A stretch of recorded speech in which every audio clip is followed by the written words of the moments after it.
Bring digga ding ding. What's up, my dudes?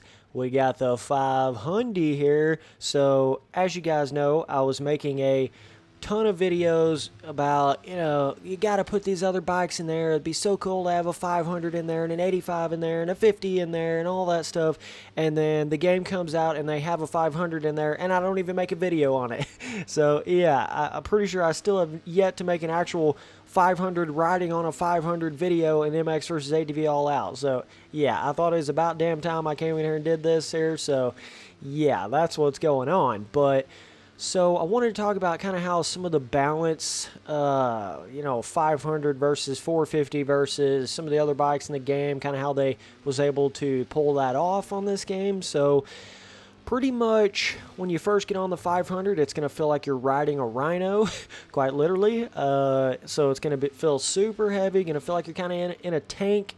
Yeah, just kind of got that real heavy feeling to it. When you first take off, it does have quite the jolt of power, different from the 450. Like, it'll giddy on up right on that lower end power range there. You can definitely feel it, and then it kind of fades a little bit once you get more like medium speed range on it, and then it probably picks a little back up more top speed range. So feels like it's got more of a jolt out of the bottom end power band than the 450. So that was really good to see that. It's always a trick trying to balance a 500 in a game where there's 450s, because you don't want everybody to hop on the 500 and only ride the 500. You don't want to make it overpowered where it's better than a 450, but it's just kind of you got to be able to balance that out. Like the 500, it's almost like, in real life, it's almost like it's got a lot of positives, but it's also got negatives with it too. You can't just look at a 500 like, oh, dude, it's got wicked power, man. It's going to be so much better than every other bike. If it was, then everybody would be riding 500s, and they don't ride 500s, right? It's just, it's heavier. It's almost like it is too heavy for its own good. So then it kind of starts running into that issue a little bit. You just don't see people out there really riding 500s at a high competitive level. You just don't see it. So in a game, you kind of want to make it somewhat have that same feeling where it's not like super overpowered. You don't want to make it to where the 500 is just whooping everything else on the track, including 450s and everything. You don't want to make it like that. And I think they did a fairly decent job with that in this game. Doesn't feel like when I'm on the 500, like it is way better than the 450 or anything like that.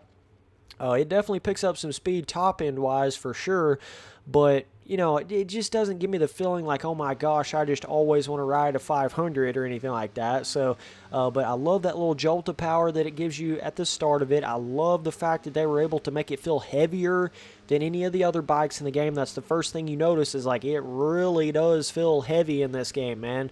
So it's cool that they were able to capture that in there. I was a bit worried about that before this game came out. But yeah, not too shabby for having a 500 in a game right here for sure. I really was hoping to see like at least 50s in the game. They don't even have 50s in here, which is kind of surprising. I would think you would put a 50 before you would put a 500, but who knows, man? I don't know. I think all of these motocross games should at least have 125 two-strokes, 250 two-strokes, four-strokes, 450 four-strokes, 500 two-strokes, 85 two-strokes, and 50 50cc small bikes. I think that's what every single motocross game out there should have, bare minimum. Like, bare minimum, dog.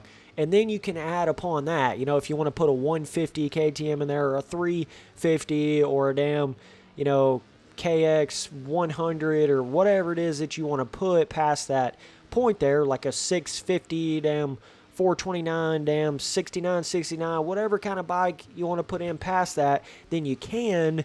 But I feel like there's just those sort of set standard bikes to have in every motocross game. I used to kind of think the set standard was just 125 two-stroke, 250 two-stroke, 250 four-stroke, 450 four-stroke, right? And that still is a massive main standard that a lot of motocross games can't even seem to reach that, which is insane. So, it used to just be the norm. It was like you were for sure going to get a 125, 250 two-stroke, 250 four-stroke, 450 four-stroke, right?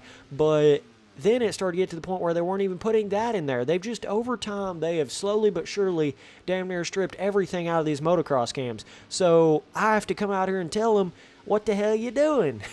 So now it's like, I think it should get to the point where all motocross games, that they just have the bike differences to where you just start to expect a 125 two-stroke, 85 two-stroke, 50cc bike, 250 two-stroke, 254 stroke, 454 stroke, and 500 two-stroke.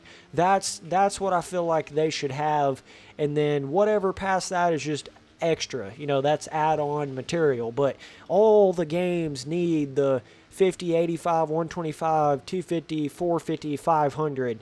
I just feel like that is massive parts to real life motocross. All those different bikes are, and 50s are just so much fun to ride on in these motocross games, just to mess around on. And the 85s would be really cool because they'd be like a mixture between the 50 and then the 125, and you could kind of hit bigger stuff that you could on the 50, but not quite as big as stuff as you could on the 125, but it would be more nimble than the 125. So it'd be kind of like how you mess around and play around on a 50, but with extra speed. That's kind of like what the 85 would be like. It'd just be so cool to have that in there. And if they can really get the design of really making the weight of all the bikes feel proper like they would in real life, and making the power feel proper and all that, that would be awesome if they could get that into these motocross games. But either way, just wanted to come on here and mess around on this 500 a little bit. I know I'm doing commentary, so you're not just going to be able to hear 500 only sounds, but we'll try to get it. Hopefully I've got the sounds to the right level here, and you'll be able to hear it at least somewhat. I don't think I've ever even seen a 500 in real life, much less seen somebody actually trying to competitively race one.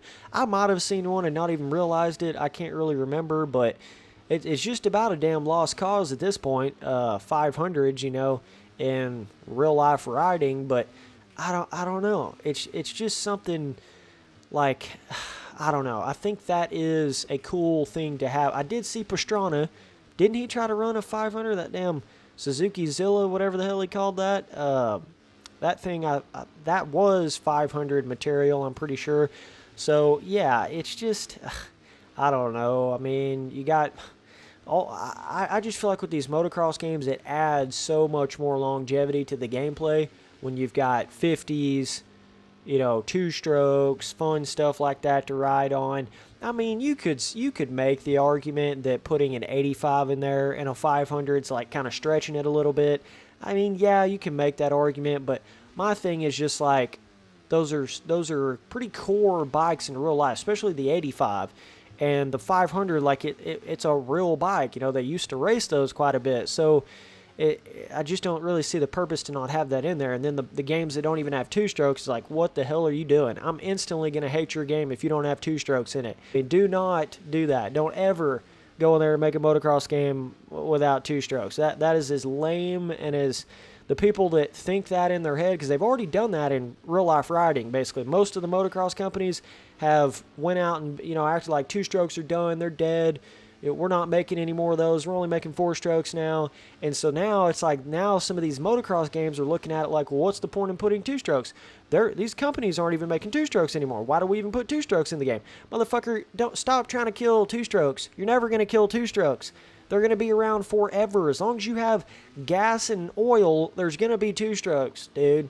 I don't know why the motocross world seems to try to just put two strokes out to the wayside, dude. And that is a massive reason why I continue to buy Yamahas, continue to support Yamaha. They still make two strokes. KTM still makes two strokes. Husqvarna, shout out to them for doing that. That's so cool that they're still doing that, man. And I hope that they continue to do that for as long as they possibly can. I cannot stand when a motocross game will do that, like the official Monster Energy Supercross game, acting as if two strokes just don't even exist.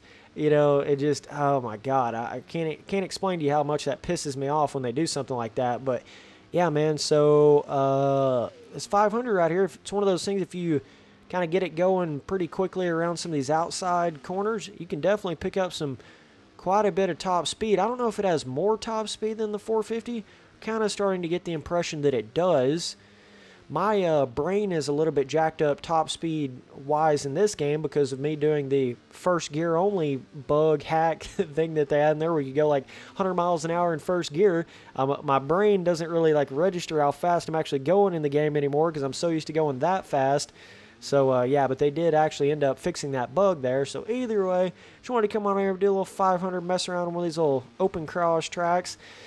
Be cool if I could, if they had an open cross track that, like, went up this damn rock valley here and then, went down over some logs and stuff. That would have been cool to have, like, dedicated trail tracks to some degree. But either way, man, appreciate you guys watching all the videos. Later, dudes.